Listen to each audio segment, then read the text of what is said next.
water lover, stand-up paddleboarder, author of a best-selling book, and creator of an award-winning tiny film, Jo Moseley embodies the joy of adventure, solo travel, and aging well. I can't wait to introduce you to her so you too can hear how she embodies these principles in her life and in the way that she shares her philosophy.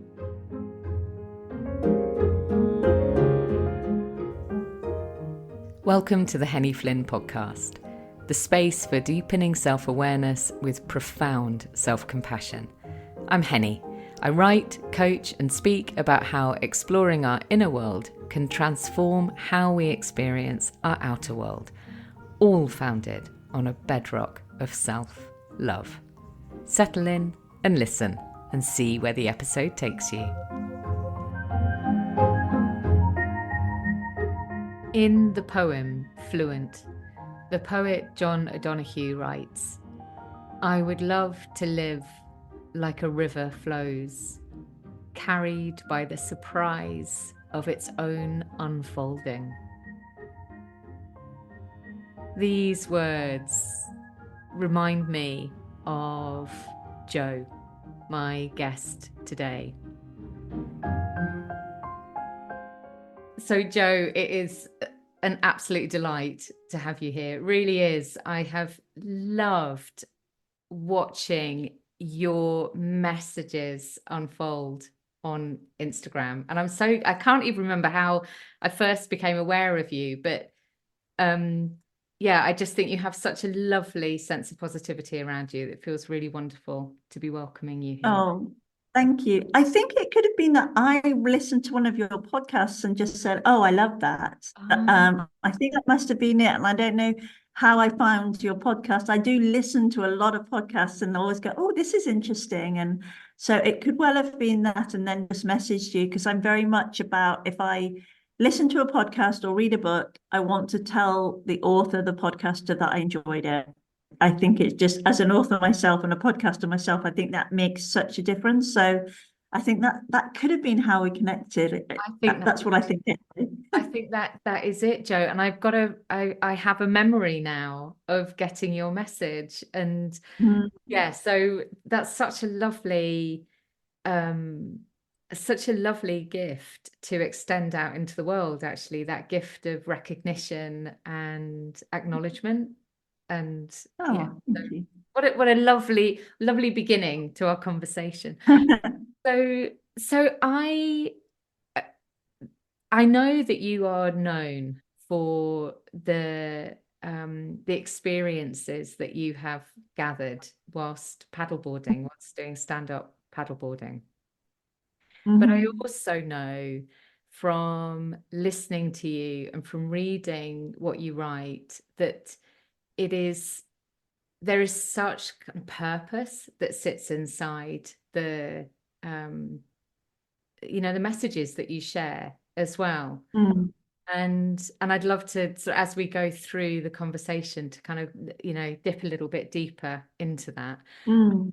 But first of all, I would really love to hear what first got you onto a paddleboard. Like, what was it that first helped you? I mean, it feels a bit nerve-wracking to me, the idea. I have done it, but that sort of moment Oh, where you first get on and you stand up and it's yeah. like, so talk to us about that.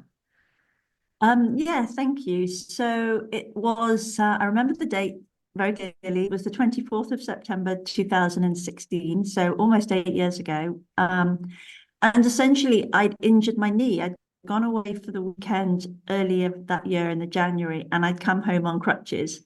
And I had found that I had just, felt very low. Obviously, the pain, I mean, it was very temporary. It was just a few months, but the pain sort of knocked my spirits. And I found that I was sort of, when I walked, I was hanging my head, in that kind of, oh, woe is me kind of way. And I decided in the September of that year that I would set myself a little challenge. I have these little challenges that I always have to keep setting myself. I wish I didn't, but they just sort of help me along in life. And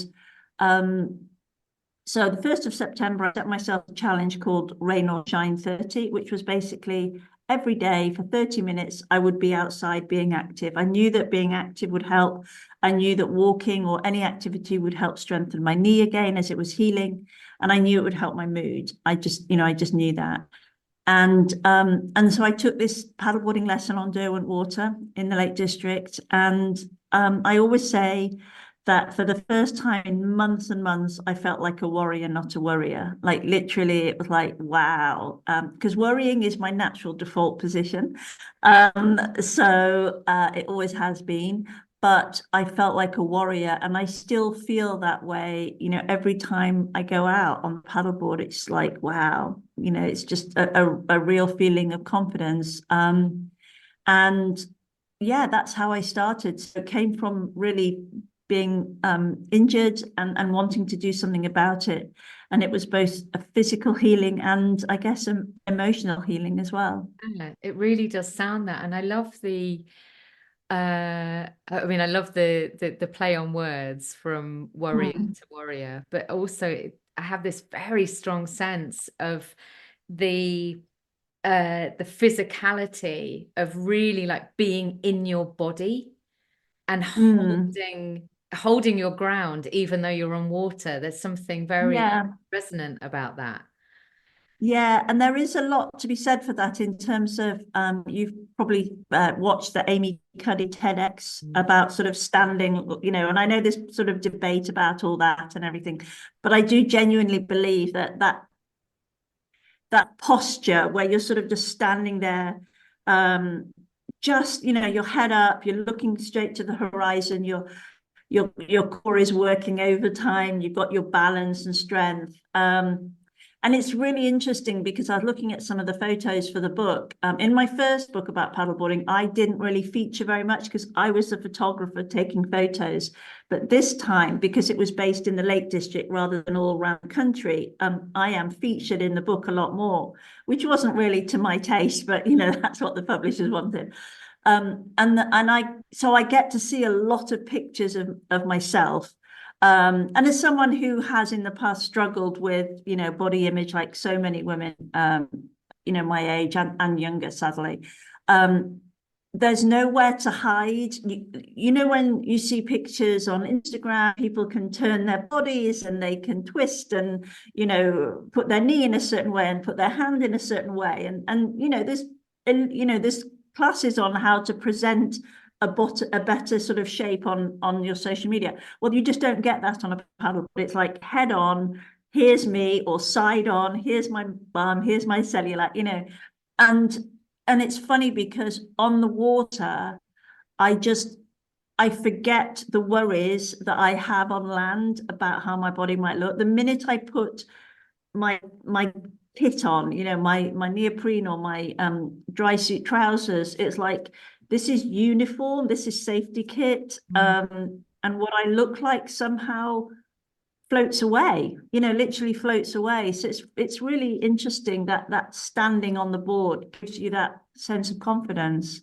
There's something in there that speaks to me of being in flow. I mean, we're using lots of water words. I also notice weaving through the language, but there's something about that sense of almost like a kind of meditative state, because when we're in flow, we're not thinking about, well, how do I look when I'm meditating, or how do I look when I'm creating a piece of art. It feels like that reconnection with your whole self is it feels very potent as I'm listening. It definitely does. It does. It has just struck me looking at the photos that, if I was standing like that on land, I might be thinking, oh, but somehow being on the water, it's like I'm in a different space, and the same rules don't apply. So yeah. It's Yeah, interesting it's because fun. there's something Mm, about I love the kind of the idea of being self-conscious. And mm, when we normally think about being self-conscious, it's a negative thing. It's like, oh, people are yeah. looking at me, what do they think? Whereas when we flip it on its head and become Mm, self-conscious mm, in this very mm, beautiful, compassionate way, mm, then mm. those external perceptions stop mattering so much. And Yeah. I I hear that in a lot of kind of how you talk about um, the adventuring that you've done and the Mm. adventure of publishing your first book, which was a couple of years ago, I think. You Yeah. came Yeah. out a couple of years June, ago. June 2022. Yeah. Yeah, and so that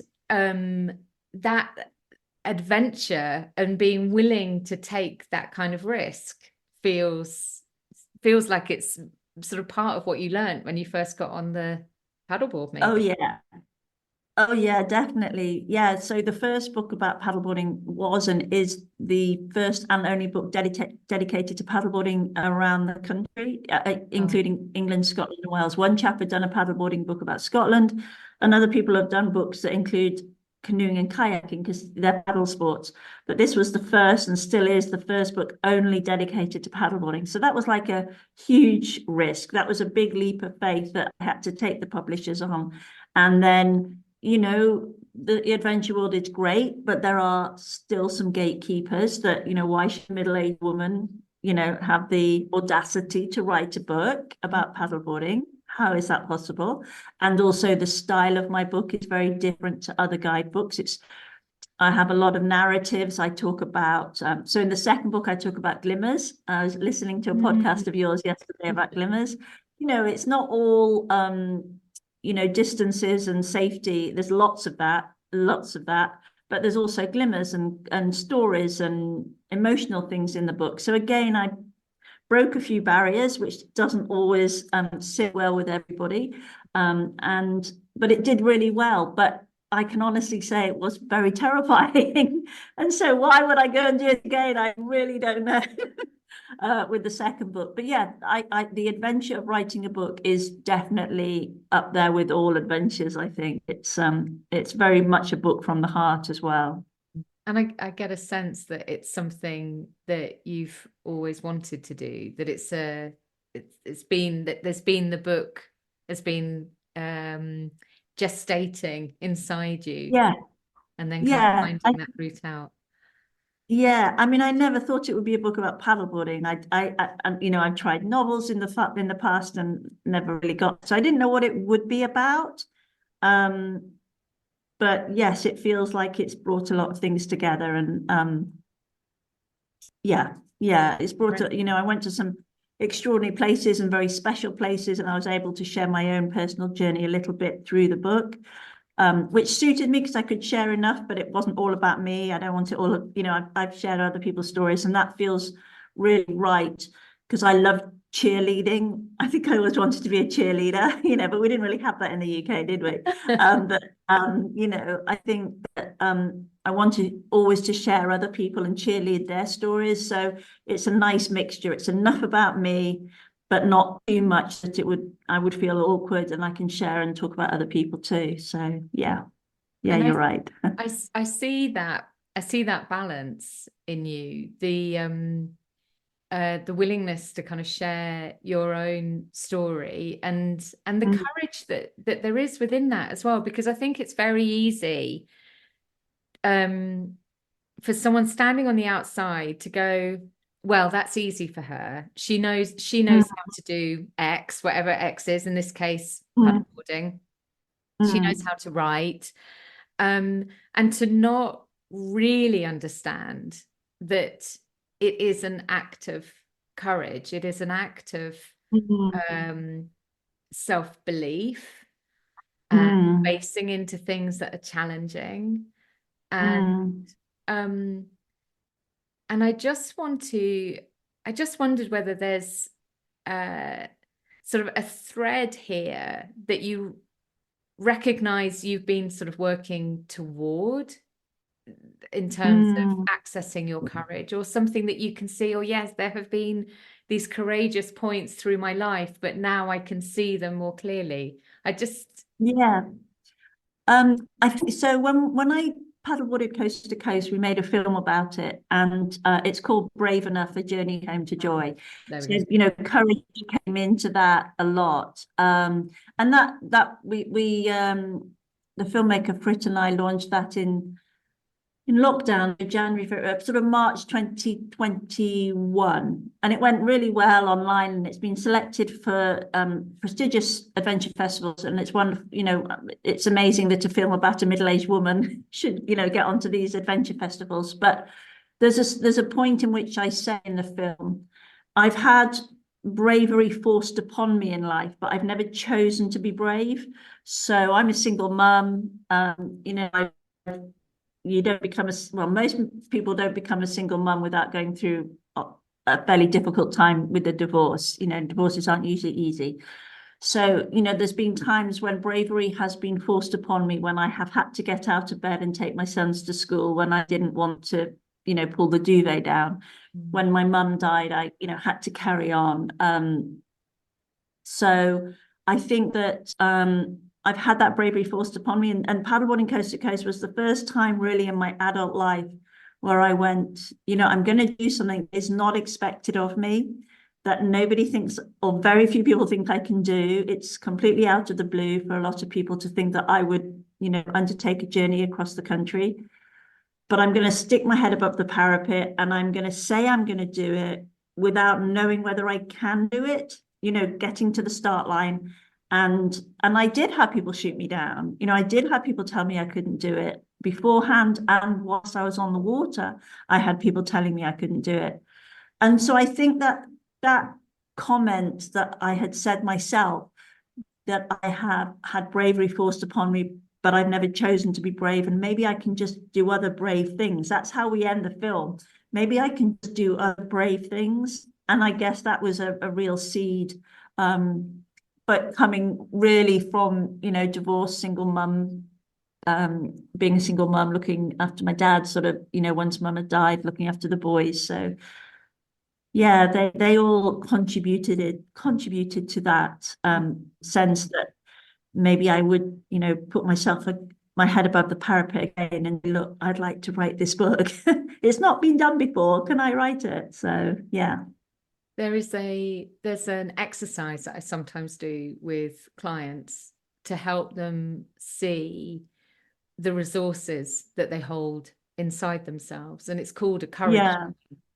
And we look from then to now, whatever that time frame might be for them, maybe back to childhood, adolescence, Yeah. younghood, to now, and plot moments of change and see how much courage. You then draw a line up to denote how much courage you had to draw on in those moments. Yeah. And it is fascinating to then observe, well, what was it that I had to get over? And what were the resources? What helped me get over that or get through that? And then we do another line coming down to seeing how much self-compassion was in that process too. And it helps us start to then see, well, going forward, what are the resources that I have inside me? Because look at this, look at all this stuff that I have navigated. And I'm really minded of that as I listen to you. You know, those times when bravery was thrust upon you, you dipped in, I'm guessing, to a well of resource that was in you. And then in this time in your life, you're going, oh, I've got this well of resource that's inside me. I can access that of my own free will. And I think that's what this energy is that I feel from you, Jo. Honestly, it's just it's so lovely. There is this buoyant energy within you. And I'm very sensitive to these things. Thank you. Yeah, you're right. I mean, sometimes I will be lying awake at night and going, did I remember this about this particular location on the map, or did I do this? And then I have to say to myself, Jo, you've been through worse. You've been through worse. This is fine, and have to talk myself out of it. Because as I say, worry is my natural inclination. And I then have to talk myself out of it and say, think of all the other times you've done something that you thought you couldn't do. And a lot of it comes back to divorce and being a single mum. That is, and it always will be, my greatest adventure, being a single mum. And I write that to my boys at the end of the book. And divorce will always be, and losing my mum will always be, the hardest things ever that I do, I think, certainly so far in my life. So, but yeah, we all go through these things, I think, and we forget just how brave we are, and that we just somehow find that courage within when we need to, when life, throws something really horrible at us. I'm really thoughtful about that compassion that you're talking about, showing yourself in those moments. There was so like you, I have published a couple of books, and the very first one ended up being with a guy that I'd interviewed on the podcast. And the reason why I interviewed him was because he shared something on Facebook saying about his father's death. And he said that he'd come to realize he was borrowing too much from his future self. He was borrowing these resources from his future self. And he suddenly realized that he had to repay the debt, and he had nothing to repay it with. Wow. I know. So, I mean, it's a really lovely episode. I'll share a link actually for anyone listening. Yeah, please do. Please do. But there is something about this accessing compassion in these times, which means that we don't like trap ourselves in the hard place of resilience, but we are able to come into the softer place of compassionate resilience. And that's what it sounds like. That sounds like something that you've really embraced, actually, in the way that you talk to yourself at 4 a.m. when you thinking about the spreads of the book, Yeah, I'd love exactly. to hear more about what compassion means for you, actually. Yeah. I don't always think I am very compassionate with myself. I think I demand more of myself than I probably need to.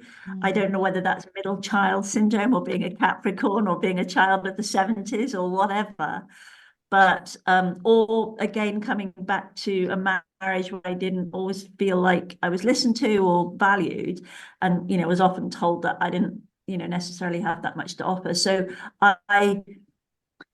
I don't think I am compassionate, but I think as I get older, I am learning to be compassionate. So for example, this year, my 2 words of the year are foundation and gentleness. And that's basically because I'm 60 at the end of this year. I wanted this year to be a year of foundation, sort of, a lot of decluttering in my life, a lot of planning, a lot of looking after myself. But I didn't want just foundation, because that felt like work. I wanted gentleness as well. And I wanted to be kind to myself. And I wanted to say, I want to be able to say no to things. If someone says, "Can you do this?" and be able to say no. And it's not because I have anything else to do. It's because I don't want to do it, or I don't want to be doing anything that weekend. Just because my time is free doesn't mean I have to go out and do stuff. Yeah. It could just be, I want to go and sit with my dad in his cottage and watch, all those sort of Agatha Christie programs that he watches on an afternoon, because actually that is what I will look back on. So my dad's 91 at the end of this in September this year. And so, those are the moments I'll look back on when I'm not really doing anything, but I'm doing so much because I'm just sitting there with my dad, or my sons, or my sister. So yeah, that's where I'm learning that compassion. Because when you talked about, you sent me a few ideas, and when you talked about self-compassion, I was like, I'm really bad at that, but I'm trying. I'm really trying to be better at it. And I think in that I hear this acknowledgement that we can learn compassion, Mm, self-compassion at any age, actually, because yeah. it's something that again, clients will often sort of say to me like, oh God, how can I only just be learning this at 50 or whatever, or at 65, Yeah. and or at 30, because whatever age we are, it feels like we ought to know it all by now. Yeah. But I think part of living a more compassionate life is the recognition that there is still opportunity for us to learn new things. I mean, that speaks Yeah. volumes in, your story. I mean, just so wonderful, all these new things. And there is opportunity to learn about ourselves kindly, Mm, you know. yeah. And I also just want to pick up, so beautiful, on what you said about that it's okay to say no, and not have something else that you have to do instead. Like, you can just say Yeah. no. I mean, God, like, that Just- is the freedom of that. I know. I hear a kind of collective sigh across everyone listening. It's like, Yeah. yeah, the joy Yeah. of saying no. Yeah. And not having it, not, and it's not just having, in the past I said, well, I'm sorry, I can't do that because X, Y, Yeah, Z. And no in itself is an answer. I know that it's a full sentence, but also it's not that I have a better offer or something. I just don't have any other offer other than just doing nothing, or just yeah. doing something that can't be productive but is so meaningful. Mm. Yeah, that's a big lesson. But I think as well, when you talk about your clients saying, how did I learn this at 50? I mean, nobody gave us any conversations like this weren't happening when we were growing up, were they? And my youngest son, who is 24 at the end of this year. He's been journaling for 18 months now. Wow. He journals every night. And sometimes when I'm with him, and he lives with my dad at the moment, he's building a boat. And sometimes I'll say, Johnny, and he goes, no, I'm writing my journal. Like he's that disciplined, motivated, whatever. But he's found it to be incredibly useful. But nobody talked to me about journaling when I was 23. No, So I think it's, we would maybe have written a diary, but not yeah, not necessarily understood the breadth and the depth that writing can travel, or can take. yeah, yeah, So you're right. I mean, I think that's one of my son's 23, and it's interesting. Uh, I don't know if he's ever journaled. It's a question I'm now going to ask him, but I am aware that he is more aware than yeah, my generation felt at his age. And yeah.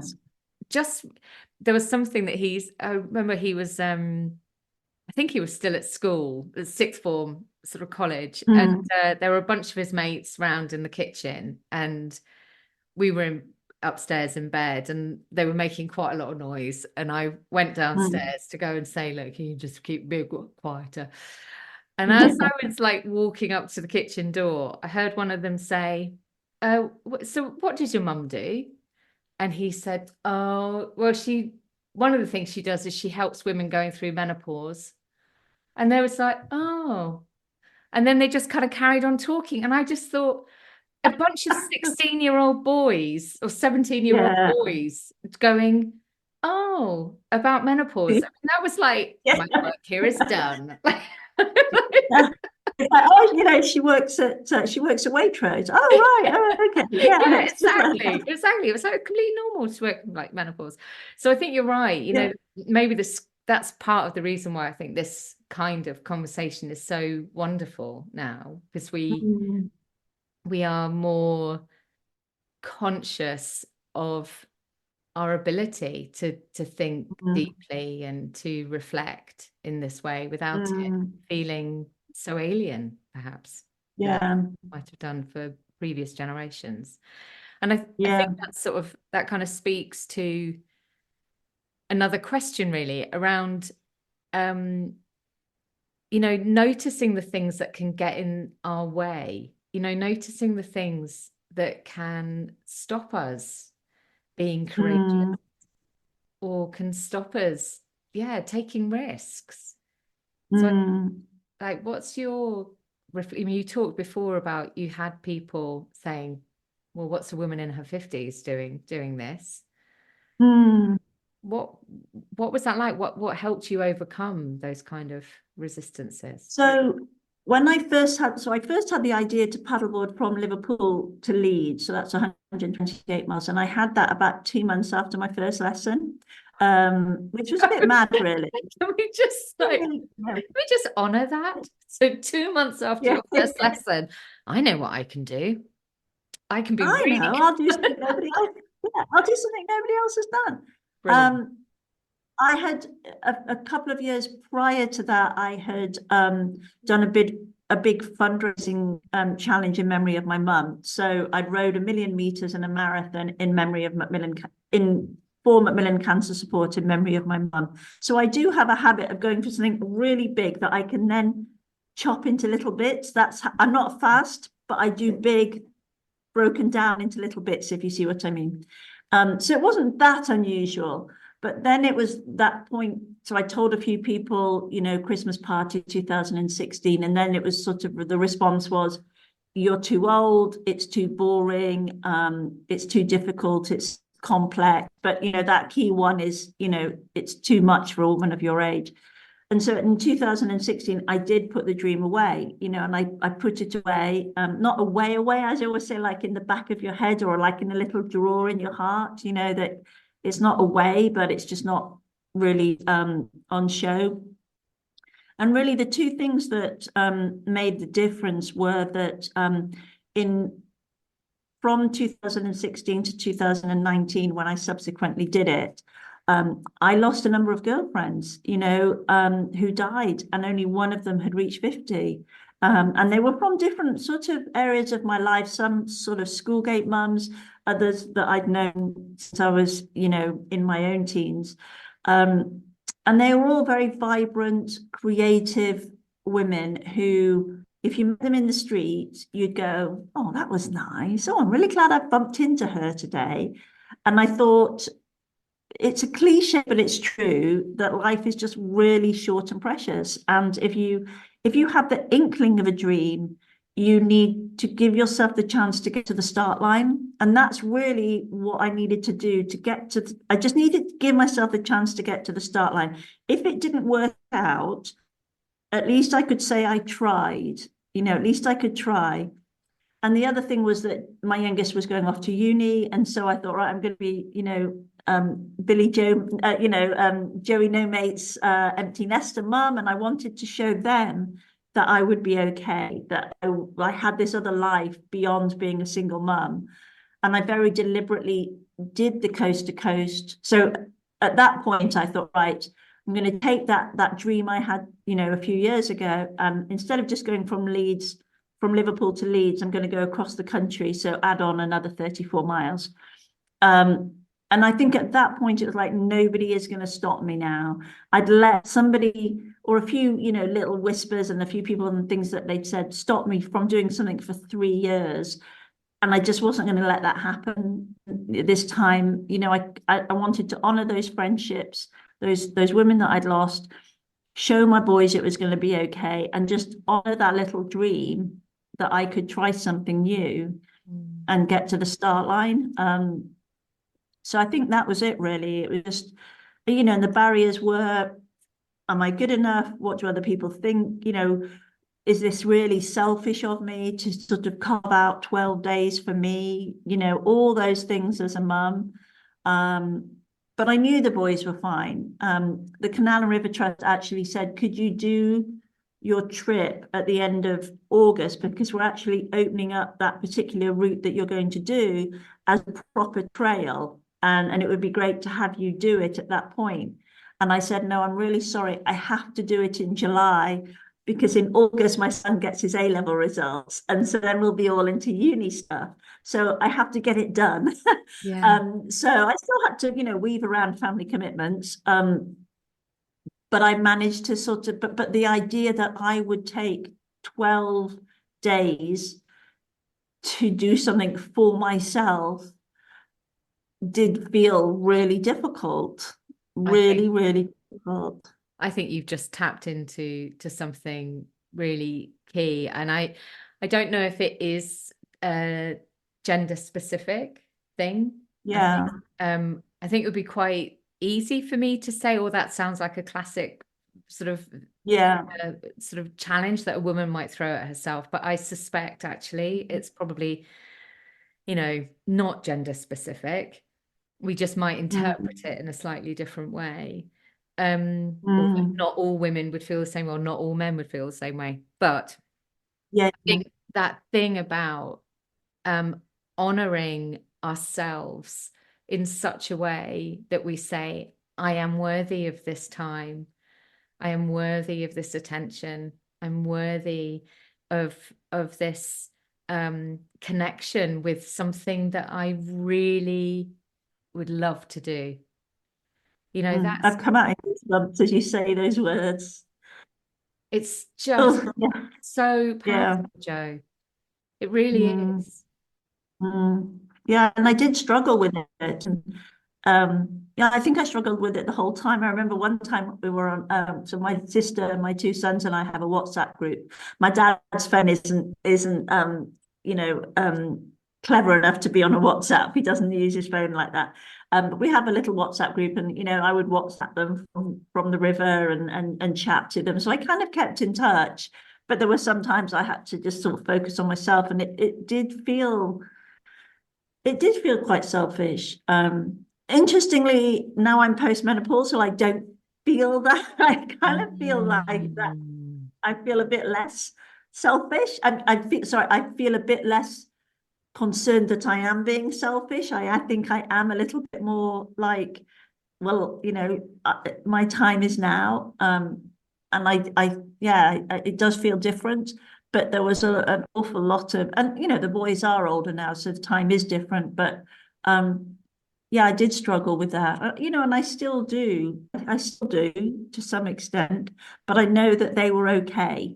They were grown young men, really. And So I think, I mean, there's so many layers inside it as well. There's cultural conditioning, there's familial mm, conditioning, what did we learn in our own childhood? Um, yeah, there's the story about what kind of parent we are, all of these things, they all combine. yeah, But there's something about, I think, part of this process of coming through menopause and sort of coming into our moving through the portal that menopause can be, let's put it that way, yeah, be about stepping into our full adult self. So stepping mm, into the self that goes, they're okay. And it's okay for me to be okay. yeah, Rather yeah. than, oh, hang on, I need to be so attached to their okayness that my okayness falls by the wayside. Oh yeah, absolutely. Absolutely. Yeah. God, that's such a good way of, yeah, I'm gonna write that down. Yeah, There'll be a I'm gonna write transcript that of the down. I podcast. think Yeah. I think I do get attached. Yeah. I worry too much that, well, yeah, that's a really powerful sentence actually. But yeah, so I do feel, and so when I started skateboarding, actually just going on from that, Hang on a minute. Hang on a minute. yeah. So, That's so so I good. started The best segue ever. So anyway, when I started skateboarding, all right, Joe, come on. yeah. So I started skateboarding in December last year, and I knew that people would sort of say, "Really, at your age?" And I just was not going to entertain it. It Mm. was never going to be a conversation, and nobody's actually said that.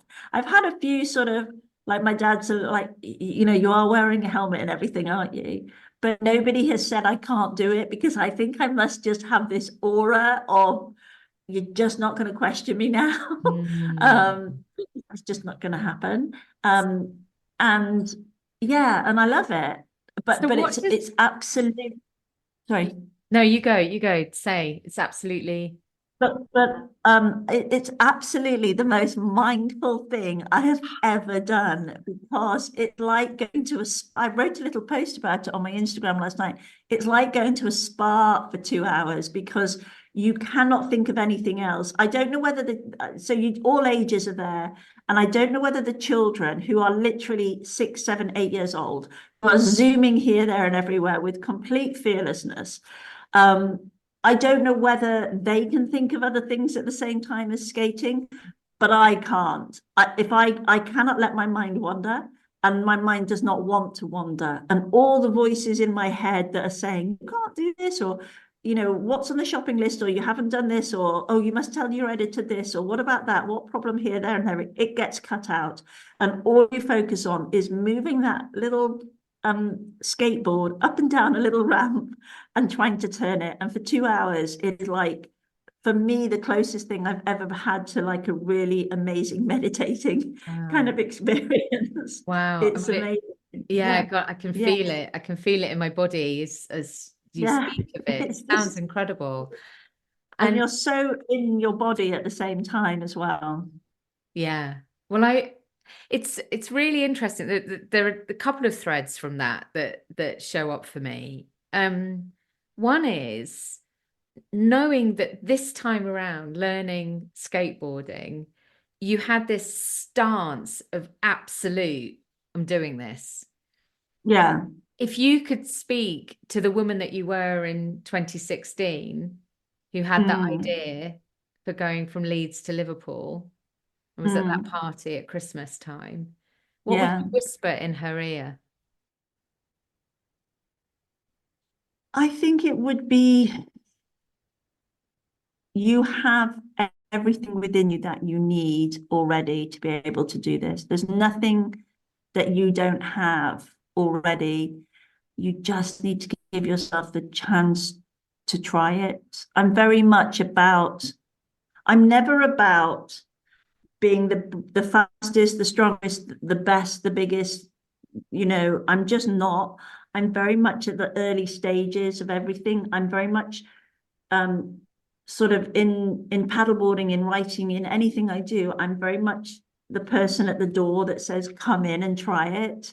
I think that goes back to my mum, because my mum would always say, if a new little girl comes to school, you be the one that holds out your hand and says, come and Oh, join us over here. Joe. And I think that's where I get this from, Oh, that I want to be the person that says, paddleboarding's really good. Come and join us. Come for it. And I do that through my words and my posts and my skateboarding. And it's like, just come and do it. You don't have to be good. I'm not good, but I'm good enough, obviously, to write books, but I'm not good at skateboarding, but I'm good enough to say it's really fun. Come and join us. And I think that's where I'm at. I'm never going to be the person at the top of the mountain saying, wow, look at me, because I'm just not that. That's not what that, but I'm very much at the door saying, come on in. And I think it comes back to that thing that my mum would always say, is just go, if there's a new little girl, go and say to her, come and play with us. Like literally, come and play with us in the playground. And I think that's where I sit within sport and adventure, as the person that says, just come and join us. It's oh, going to be okay. Joe. So Joe. yeah, Honestly, that story, yeah, I think. you nearly, well, it did. I had tears pricking my eyes then. That Oh, that thank you. memory of your Yeah. mum saying that to you and you being that little girl and then carrying that story through. It's so beautiful. And I think, Mm. I mean, that is what it is that shines through in the way that you write. And I'm also really, it's interesting because I know we've talked about age a bit, like Mhm. as we've been talking today, but it feels like there is a um oh, what's the word? It's like the eternal mother, that figure, not maternal as in mothering or Mm. um you know um sort of telling everybody what to do in that kind of like, maternal way it can be. But it sounds like Mm, one of the things maybe that you've tapped into is this sense of the eternal mother, the one that can say, come in and be safe here, mm, come in and mm, be at home here. mm, That's mm, part of the energy that you're bringing to the sports that you love, mm, you know. mm, And I wonder whether that comes with some wisdom, that comes with mm, some maturity, mm, being able to see, well, someone over there is a bit scared by this. mm, And so I can extend mm. that hand and say, come and be, Yeah, bringing that maternal energy, but in yeah, um, in a bigger sense than simply yes, being a mother, yeah, Is there anything bigger than yeah. being a mother? I don't know, Yeah, but yeah. yeah. So yeah, Oh, that's a little, and she was like that. That's what my mum was like, you know. So I guess it's just her legacy. It's the part of me that I carry around from the way she was, in many ways. If the boys will say, "Where's mum?" Oh, she's just talking to somebody over there. Do you know them? Oh, no, no, but I do now. Um, so So yeah, somebody asked me whether I wore headphones on the coast to coast, and I said no because for two reasons. I can be a dolly daydream, and so I needed to keep my wits about me. If there was a boat behind me, but also if I did, I wouldn't be able to chat to people on the towpath, and that was one of the most rewarding experiences was chatting to people on the towpath. So yeah. there's someone I'd quite like to introduce you to, um, who is also an Instagrammer. He lives on a canal boat on the river and posts about what their life is like. And I'm really kind of mindful of that, the interplay between living on the river and traveling along the river. I think that, I know they paddleboard as well, so that he might be an interesting person for your podcast, actually. Oh Um, wow. yeah, I think there is an interconnecting thread there. I will introduce you. Um, I, I'm so as I'm listening to you as well, I'm thinking about how all of this informs your sense of aging. How your these themes that run through the way that you speak about adventure and courage and I think compassion is there, certainly compassion for others I hear in spades. um and how does that inform how you feel about this next sort of phase of your life, the next adventures that you have coming up? Mhm. I think it's given me the chance to see them as an adventure so that it won't all go right. There'll be ups and downs. I think I think knowing, how do I say this? So the film was called Brave Enough, A Journey Home to Joy. And in the film we talk about the fact that for so long I was just very, very sad. Mm. Um, you know, and the sadness had got almost like into the marrow of my bones. It was so deeply rooted. There was sadness about miscarriages, there was sadness about divorce, there's sadness about my mum, but just a general sadness that I had. I'd not in any way fulfilled my potential. I hadn't life had not been how I thought it would be. And there was just a really deep sadness. And so when I rode the million meters, the movement going backwards and forwards, we talked about how it felt like that sadness was coming out of the marrow bone of my life. And I was sort of exhaling it in the movement. And so I think because there have been so many years, weeks that I have been really quite sad and fearful of life, that the process of the paddleboarding, the skateboarding, everything I've done and written is giving me a sense that it doesn't always work out how you think it is going to work out, but you can still make the best of it. And that you have to let a certain amount of life unfold, that you can't control everything. I'm quite I'm, I've had people say to me in the past, don't wait for the lights to grow green. And I am very much I need to know that all the lights along the road are going to be green and it's all going to go really smoothly, because I'm so fearful. And I think what I've learned is that there will be obstacles along the route. It won't go as it planned. There will be bumps and bends, but if you just trust within you that you can navigate those, it will be okay.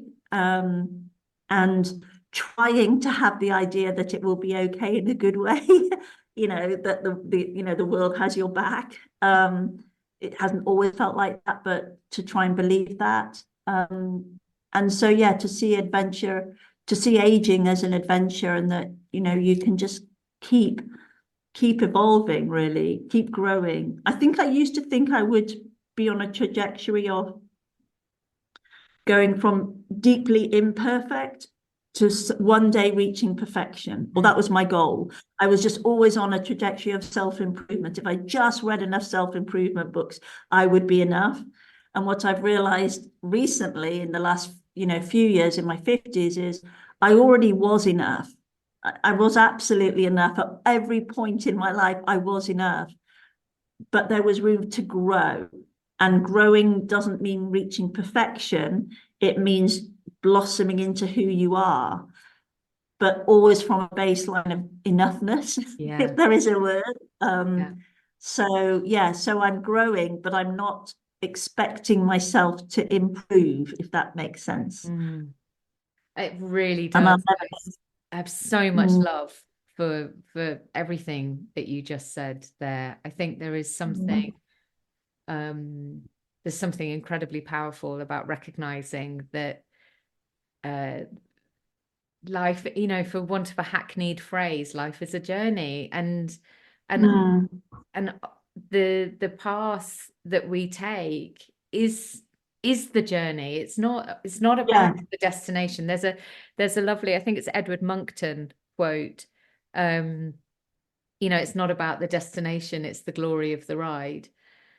And that speaks to that somatic experience of being on a paddleboard and traveling, that it speaks to me of like meditation as well, because we don't meditate for something.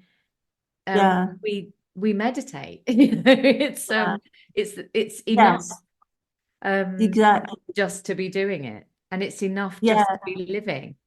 We don't have to always have these pressures on ourselves.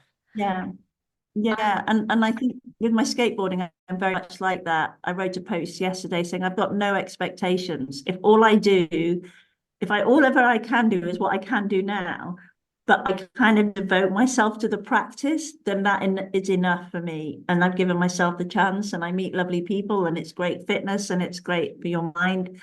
That's enough, hopefully I will get a bit better and the ramps will get a bit higher. But if they don't, then at least I honored, that little girl that wanted to try it all those years ago. So, yeah. I mean, in Buddhism, that's the Zen Buddhist, like, beginner's mind, isn't it? Or Sharon Salzberg, we can always begin again. I think learning how that feels inside us, and learning how we can keep accessing that beginner's mind is really powerful, because it means that, as a friend of mine who taught me the phrase, everything is an experiment. And learning that just meant I could go, oh, so with an experiment, you're not looking for a right outcome. You're just so things feel a lot freer when you have that mindset. Yes, exactly. The pressure to make the right choice, the right path, and the right decision is off, because everything is an experiment. Totally. I've learned so much.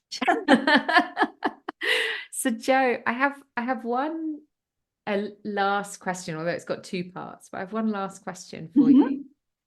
And it's a question I ask my coaching clients actually, and it's because it's one of those things that can just be really interesting to see what arises. So Mhm. if you imagine that this time in your life was a chapter in your book of life, what would the chapter Mm. be called? The one coming up or the past chapter, the last few years Chapter or that the you're in right now, this stage of your life. This was a chapter in your book of life. What would it be called? what would it be called? Blossoming. And what would the subheading be?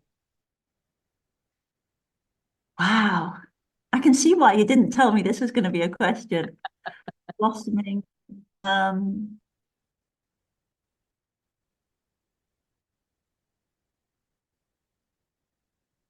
blossom. So definitely around blossoming and growing. I guess it would be opening up to life. Oh, Yeah. Yeah, opening up to life. I think that's yeah, definitely up to the possibilities of life. beautiful. Because for so long, without laboring the point, I just felt so scared of life that I didn't dare open up. That actually this is a time where I found that I'm opening up. I have been and I still am. And I'm looking forward to my 60s where I open up more and blossom into, yeah, so blossoming, that I'm in the process of blossoming rather than I have blossomed, if Mm, you see what I mean. I do, Yeah. really Wow. do. Beautiful, Yeah. beautiful, Jo. Thank you. you. Such a Thank you. so visceral, that feeling as well. And I think, incredibly inspiring listening to you. And I'm so grateful to you for sharing the all the layers of what this experience has been like for you. It's been it's been an absolute joy. Oh, well, thank you. Thank you for asking such questions that were so moving and made me think and made me learn and yeah, I really yeah, I really appreciate it. And as I said, I was listening to that podcast you wrote about you published about glimmers, and I talk about glimmers in my book, and it's yeah, so it felt it was meant to be actually when I was just reminding myself that we were going to chat today. So thank you. I really, I'm incredibly grateful that you should invite me on. Oh, and isn't it wonderful to see how a message on social media can lead Yeah, to action? You know, I think so often we kind of we can sort of see things like social media just through a very kind of negative lens, but I've yeah. met lovely people. Yeah, yeah, for me too. I've met some amazing people and experiences. Whatever, there are negatives, and sometimes it does feel grim. But I've met some lovely people, really lovely people. So, and that's what for me it's all about. So, Brilliant. All right, Jo, take care. thank you. So that was just a delight.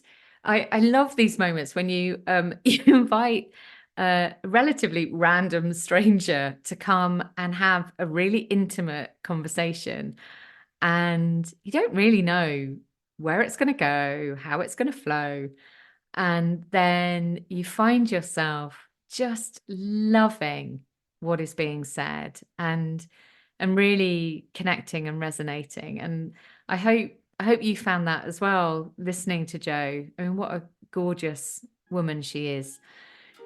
And I really recommend following her on Instagram, and just sort of hearing and seeing, how supportive she is about others who are looking to perhaps open themselves up to fresh adventures, to new starts, to accessing those resources that we hold within. There is a quote actually that I'd like to share with you from her website where she says, "I believe we're not too old and it's never too late to have an adventure, create a fresh start and make a difference." Let's enjoy the journey together. Isn't that gorgeous? So, signing off for now and sending you a hug and a wave.